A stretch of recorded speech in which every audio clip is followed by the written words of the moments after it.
आज मैं आपको 2011 की एक बायोग्राफी, कॉमेडी और ड्रामा फिल्म दिखाऊंगा जिसका नाम है दी इनटचेबल्स। आगे कहानी के स्पॉयलर्स हैं, तो संभल के। पेरिस की एक रात ड्रिस अपने मालिक फिलिप को शहर की सैर करा रहा है। जब ट्रैफिक में इंतजार करना बोरिंग हो जाता है तो ड्रिस स्पीड लिमिट तोड़ देता है और तेजी से गाड़ी चलाने लगता है। वो दूसरी कारों को पीछे छोड़ते हुए ट्रैफिक सिग्नल की रत्ती भर परवाह नहीं करता। इसकी वजह से पुलिस उसके पीछे पड़ जाती है।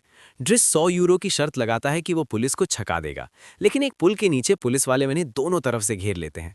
ड्रिस बिल्कुल नहीं घबराता और इस बार 200 यूरो की शर्त लगाता है कि वो पुलिस से ही एस्कॉर्ट करवा लेगा। पुलिस उसे कार से बाहर निकालती है और वो नाटक शुरू कर देता है।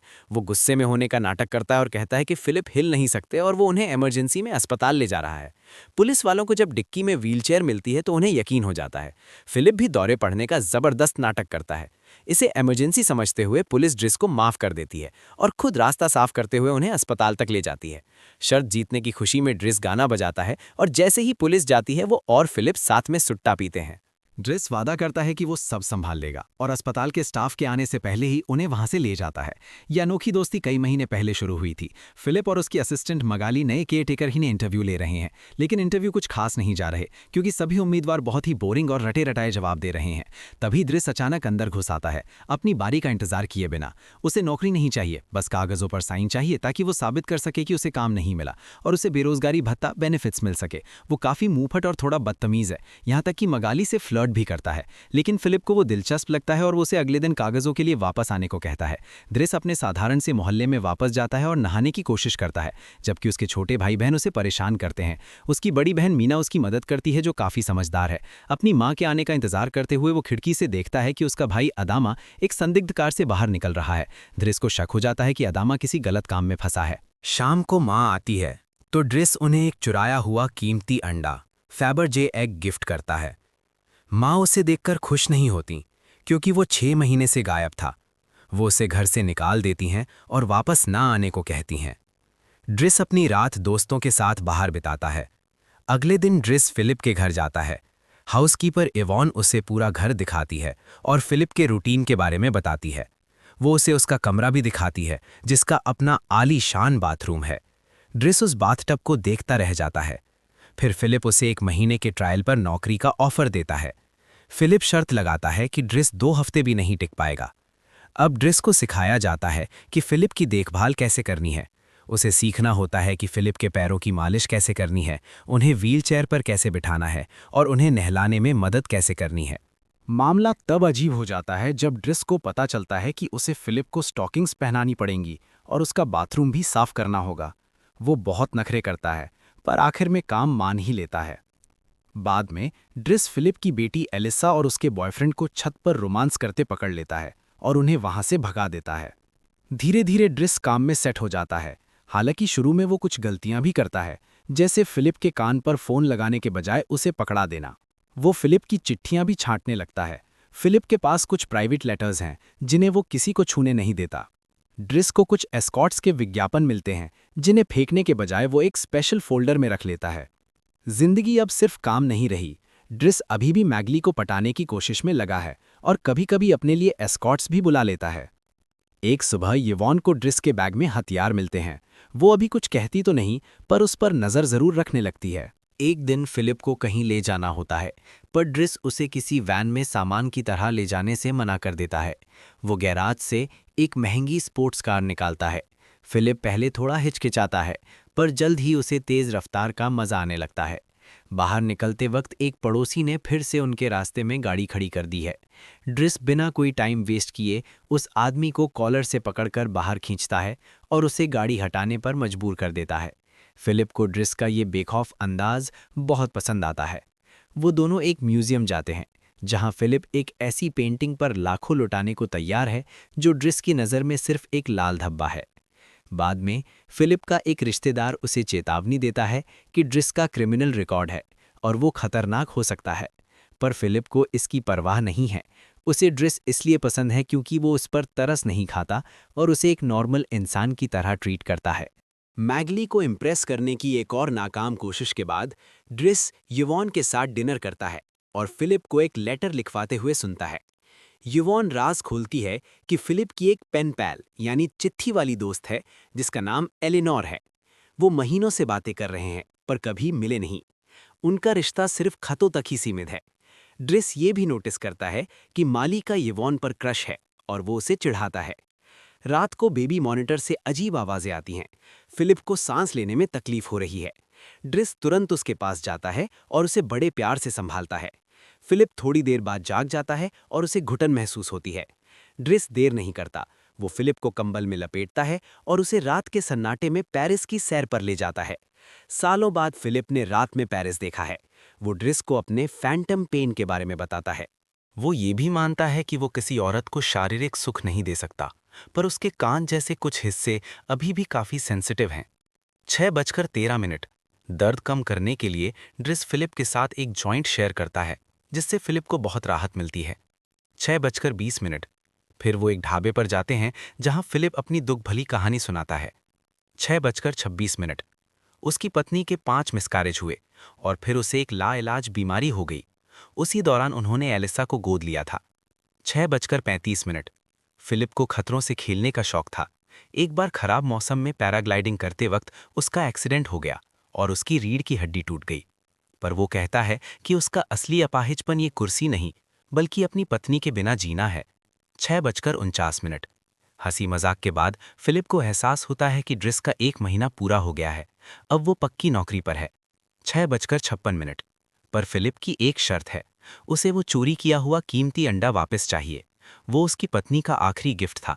अगले दिन ड्रिस अपनी बहन मीना से मिलता है। वो नाराज है कि ड्रिस सिर्फ उस अंडे के बारे में पूछने के लिए मैसेज करता है।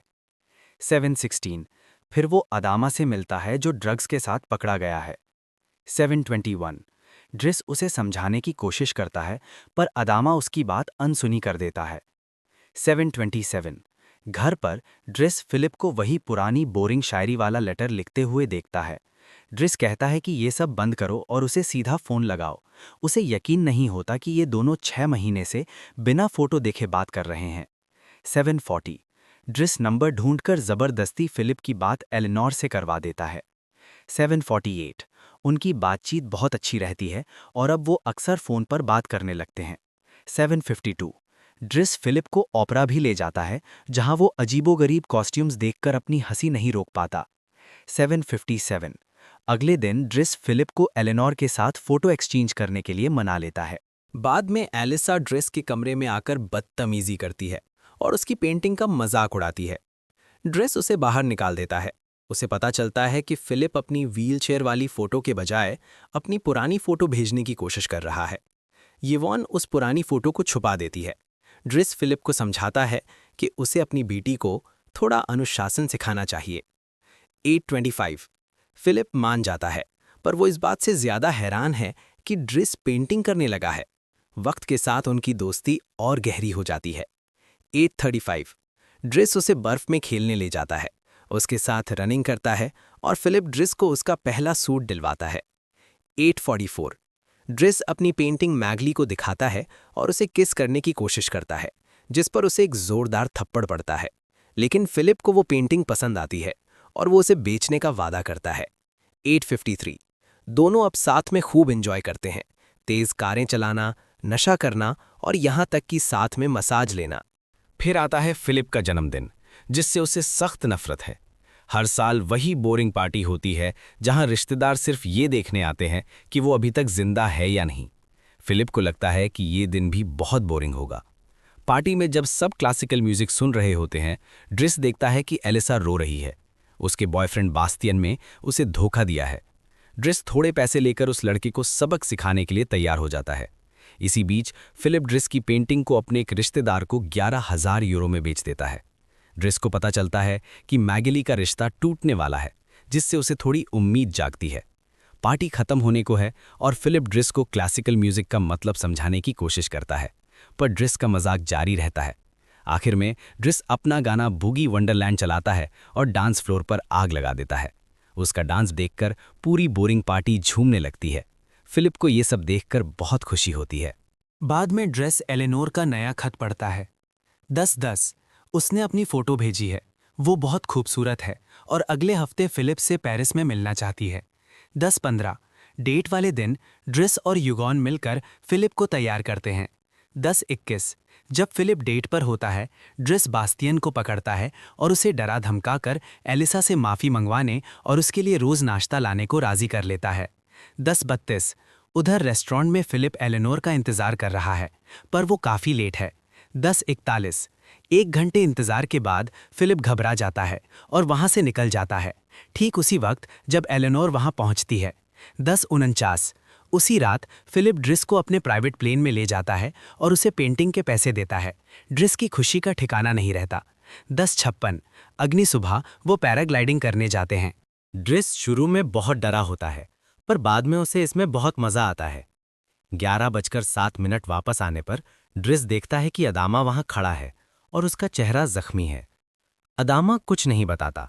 ड्रिस अपनी बहन को फ़ोन करके बेफिक्र रहने को कहता है और फिलिप को सुलाने चला जाता है। 11:20 पर फिलिप को नींद नहीं आ रही। 11:23 पर वो ड्रिस से उसके परिवार के बारे में पूछता है और ड्रिस अपना सारा राज खोल देता है। 11:30 पर पता चलता है कि उसके माता पिता असल में उसके चाचा चाची थे जो उसे सेनेगल से लाए थे। उसका असली नाम बाकरी है। चाचा की मौत के बाद उसकी चाची ने अकेले कई बच्चों को पाला। 11:45 पर फिलिप को एहसास होता है कि अदामा को अब ड्रिस की ज़रूरत है। 11:51 पर ड्रिस उसे नौकरी से निकाल देता है, इसलिए नहीं कि वो बुरा है, बल्कि इसलिए ताकि वो अपने परिवार के साथ रह सके। वो नहीं चाहता कि ड्रिस अपनी पूरी जवानी एक बूढ़े की सेवा में निकाल दे। अगली सुबह ड्रिस अपना सामान पैक करता है। बास्टियन भी अपना वादा निभा रहा है। 12:08 ड्रिस मैगली को आखिरी बार पटाने की कोशिश करता है, पर तब उसे पता चलता है कि मैगली को लड़कों में कोई दिलचस्पी नहीं है। ड्रिस फौरन हार मान लेता है। 12:20 जाते जाते वो इवॉन को चिढ़ाता है कि उसने उसे मैगली के बारे में झूठ बोला था। 12:27 इवॉन उसे वो स्कॉट वाला फोल्डर देती है। ड्रिस वो फोल्डर फेंक देता है, पर फिलिप की वो पुरानी फोटो अपने पास रख लेता है। 12:37 बाहर निकलकर वो फिर से एक गाड़ी को रास्ते से हटवाता है। 12:43 जब अदामा पूछता है क्यों, तो वो कहता है ये उसूलों की बात है। 12:47 कुछ वक्त बाद ड्रिस अपनी माँ को लेने स्टेशन जाता है। उधर बंगले में फिलिप का नया केयरटेकर बहुत ही बोरिंग है। फिलिप इतना उदास है कि वो खाना तक नहीं खाता। 12:59 इवॉन भी बाहर गई है, तो फिलिप को संभालने वाला कोई नहीं है।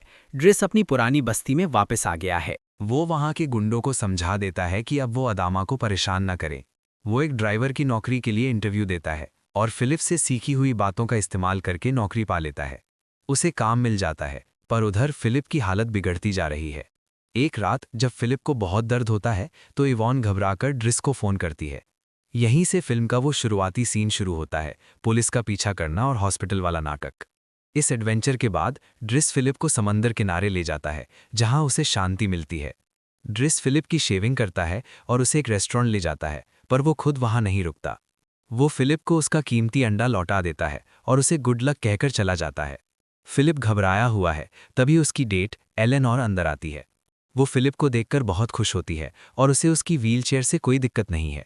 असल जिंदगी में काउंट फिलिप अब मोरक्को में रहते हैं। उन्होंने दोबारा शादी की और उनकी 2 बेटियां हैं। असली ड्रिस यानी अब्देल का अपना बिजनेस है और उसके 3 बच्चे हैं। ये दोनों आज भी बहुत पक्के दोस्त हैं।